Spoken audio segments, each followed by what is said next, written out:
Hello, no kako. This is Kenson again, coming to you from the beautiful island of Maui. Well, as you can tell from my first title slide, you can see that I'm going to depart from my normal subjects that I share about. And this one is going to be about whether an electric vehicle is right for you. And I've been wanting to do this video because several years ago, my wife and I, we bought an electric car. It was a used car. It was a used Nissan Leaf, but it was a great deal because it had less than 2,000 miles on it. And so basically everything was almost new. And it was one of the higher levels, leather seats and these other things that come with the more expensive ones. But we bought it primarily because the gas prices were going up. You might remember a few years ago, the gas prices began to really creep up. And so we thought, well, it's good to have an option. We still have our gas cars. I got my pickup truck, but I thought it might be good to have an electric car because we could maybe save money. I wasn't so much thinking of the environmental part of it, but it was basically to save money. And in fact, not just saving money, but we could control, the running of this car and the refueling of it.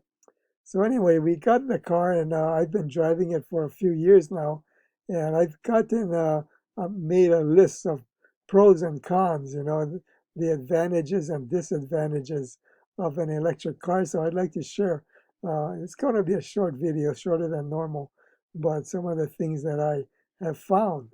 So is an electric car right for you? And of course, the answer is it depends.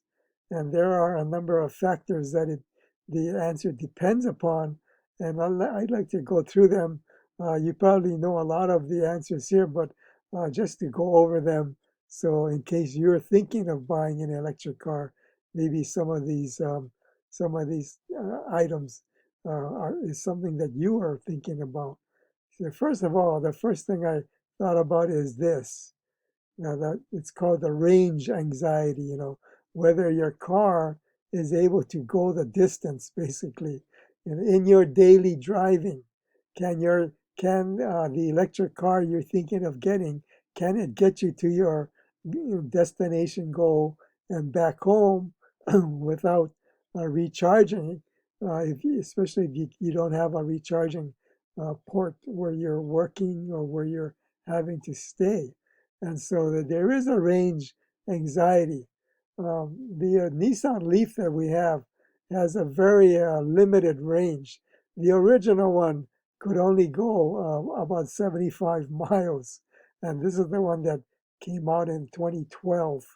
But the one we got, the 2019, by then they had put in a new battery. So our car basically goes double that, not just only double. And it's nothing like the more expensive cars with the bigger batteries that usually can go at least 200 or 300 miles. So, but we're living on an island. There's only so far you can drive right on Maui. And you go as far as you can, and you got to come back already. And so for this driving that we do, I can drive to the farthest point, either east or west, and come back without having to recharge the car. And so for our needs, a Nissan Leaf was sufficient. And if you're driving, your daily driving, whether to work or shopping, if it's not really far, your range isn't very large, then you don't really need one of these expensive cars with the big batteries. So you have a larger choice in the area.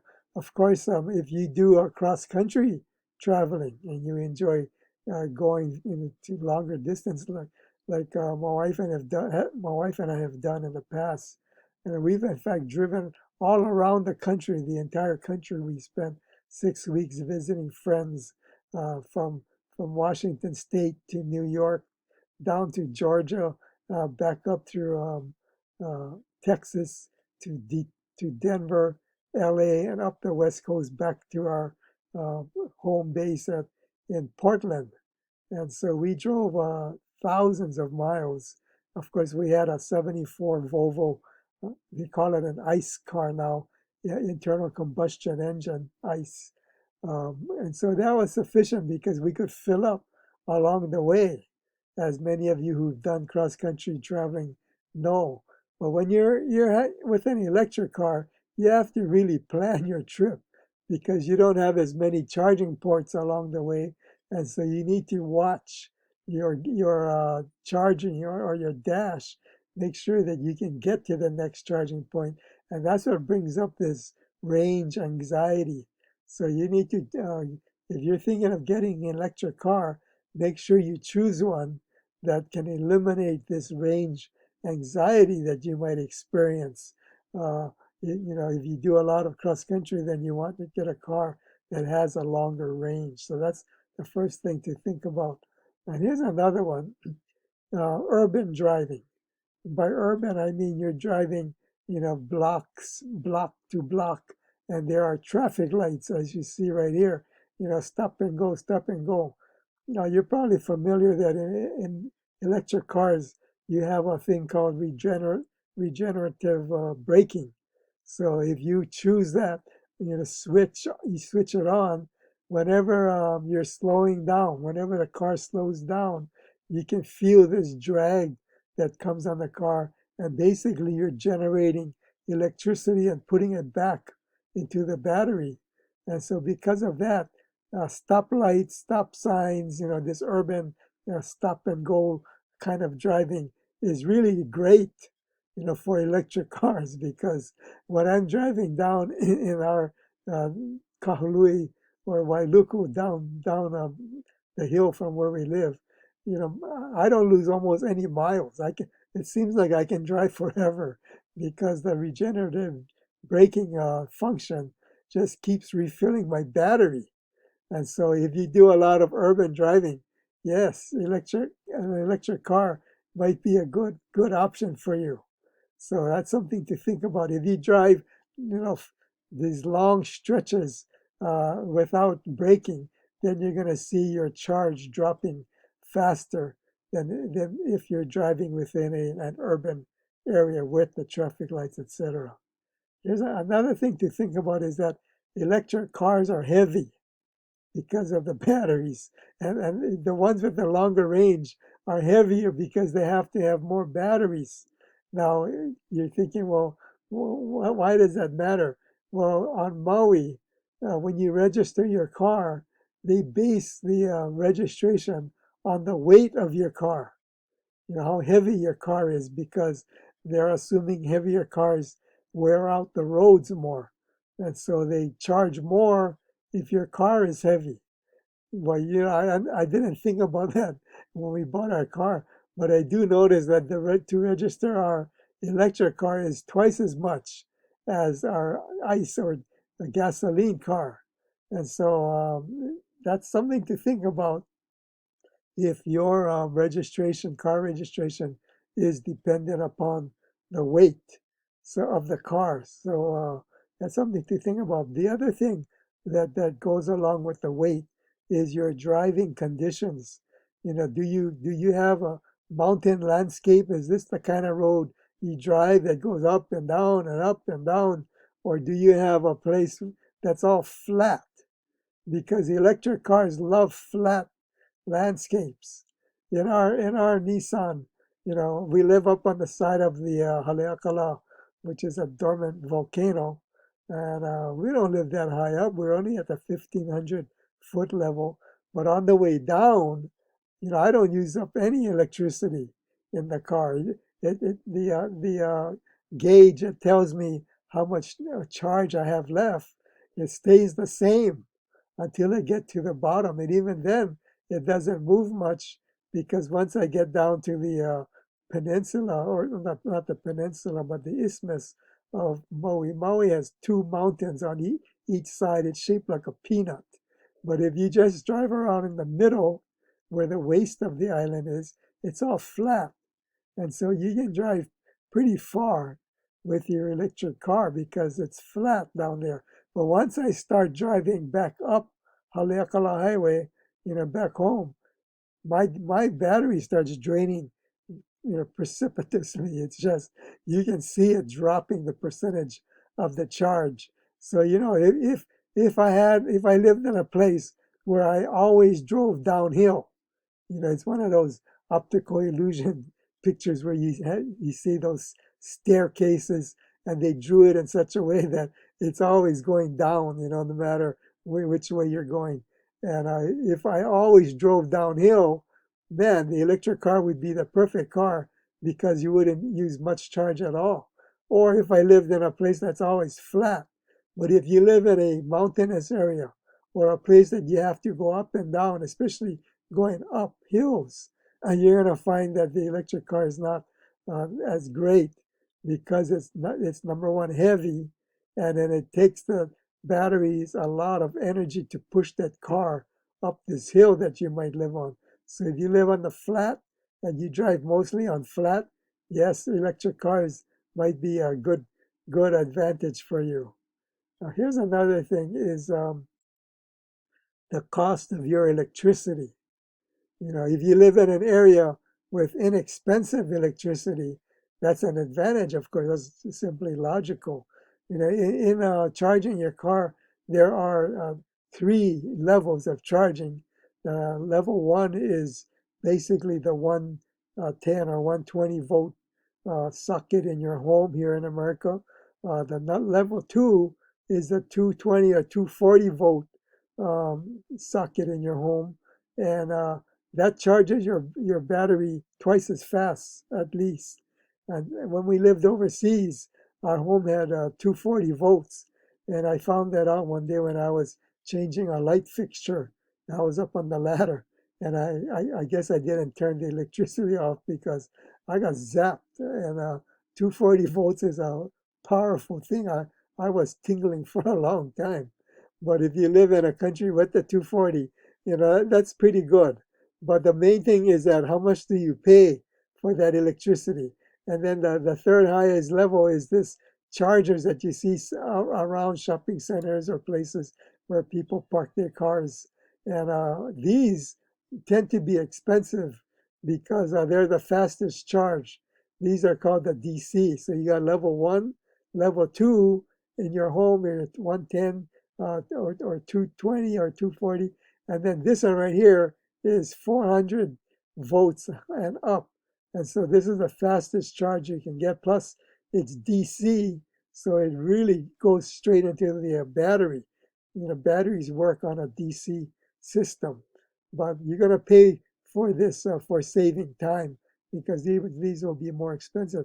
But if you have an inexpensive electric rate in your home, then that's an advantage for an electric car. And the reason, again, we bought ours is because this pump right here, the prices kept going up and up and up. It dropped for a few years, but then it's starting to go up, and now we're over $4 easy.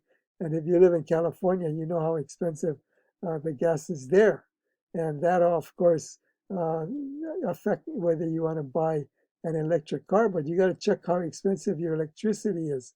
In my home, we have what we call is time of use, so that I can have the cheapest electricity during the time that I charge the car.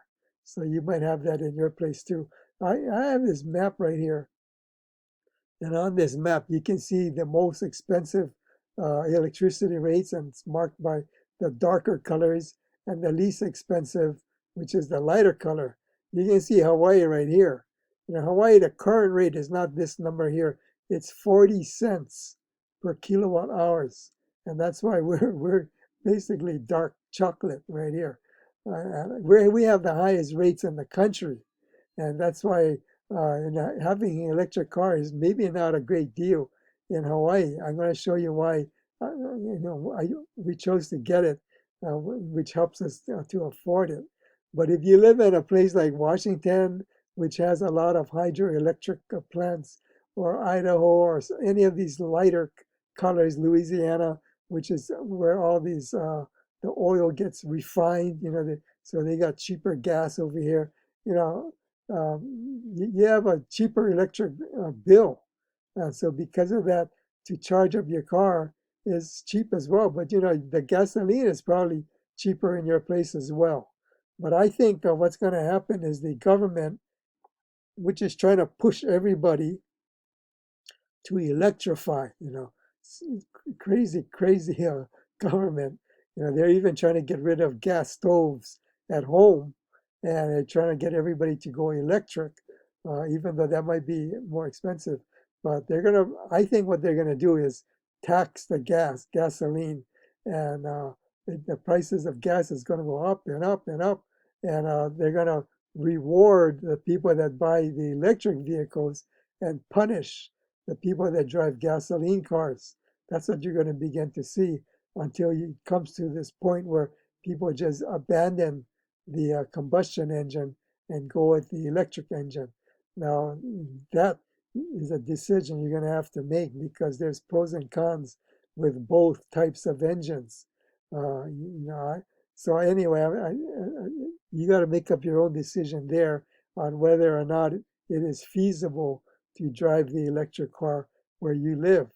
You can see in these darker states, California is pushing electric cars, but they're one of the higher electric rates in the country. So it's just you can't almost win either way. So, but anyway, that's why if you can do this, which is charge your car at home, then you can control more so how much it's going to cost you. The cars generally come with a level 1 charger included, and that's the one that uses 110 or 120 volt, but it takes longer to charge a car. So it matters on whether you're going to have the time to do that.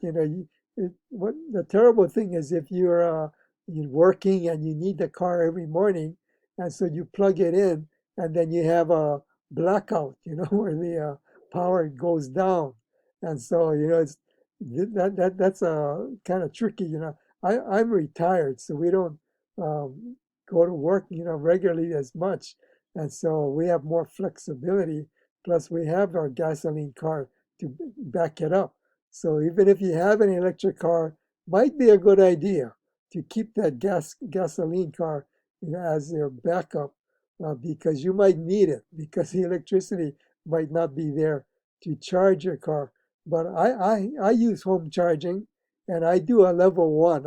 I also have a level 2 charger that I can plug into my the clothes dryer plug, and I can charge my car faster. But I believe, and I think it's the wisdom that the level 1 charging, where it's a slow, almost like a trickle charge into your battery, actually is good for the battery. Because the faster you charge your battery, if you have studied this kind of lithium ion batteries that they're using, it creates these, I'm not sure you call them dendrites or something, but it starts to create these, things that grow within the battery, and it'll grow to the point where it connects the two cathodes and the anode, and it'll short it out. And so you can actually damage your battery and lessen the life of your battery by using the DC charges a lot. So I figured using the level 1, the slowest charge, is going to extend the life of my the car battery, longer. So if you can use that, that's better, for home charging. Now, what is better still is if you have PV panels on your roof, well, which we have, because the electricity was going up. And I thought, man, we better get some PVs on the roof, and which we did now over 10 years ago, just over 10 years ago. So they're all paid up. And in Hawaii, we have lots of sun, especially in the summertime. So we generate more electricity than we need. And so what I'm doing, of course, is pouring that electricity in the car. So our car is basically driving for free on solar energy. My bill is still in the something dollar range, even though I charge my car. So basically, I'm driving for free because my panels, which are paid up, as I mentioned, so it's free electricity for us. I'm just pouring it into the car. So we're driving basically almost for free. So if you have PV panels on your roof, and especially if you've paid them off, you're not paying anymore, it's free electricity. The sun is giving you that. And so an electric car might be advantageous because you can save money by driving it. And then the final thing I wanted to mention is that, of course, there is an EV tax credit. And this has been going on for a while. Um, we our car didn't qualify at that time because this generally applies to new cars that you buy. But I just found out that they're extending it even to used electric cars, as long as they didn't cost more than $25,000 and you bought it from a licensed dealer. But there are so many qualifications that you really need to look at this, because the car that you're thinking of buying might not qualify for this credit. And so make sure you get your tax book out, and or you look it up on the internet, and you look up your car model, that the one you want to buy, and you look up whether you can get the tax credit. Of course, this is a tax credit. It's not a tax refund. And so this assumes that you have your tax rate is higher than the credit, so that you can deduct the full amount. Otherwise, if you don't pay much taxes at all, this isn't going to help you much.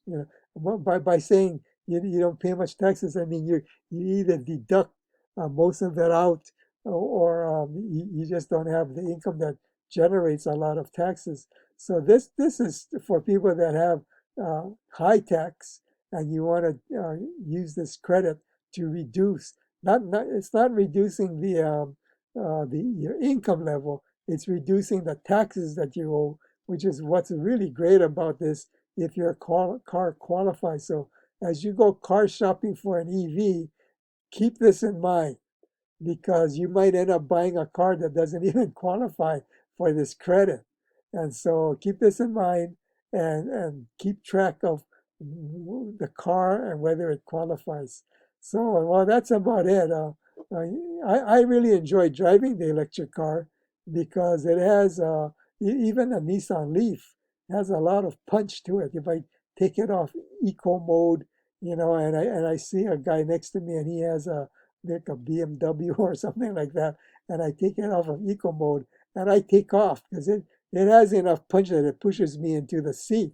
And it is a fun car to drive.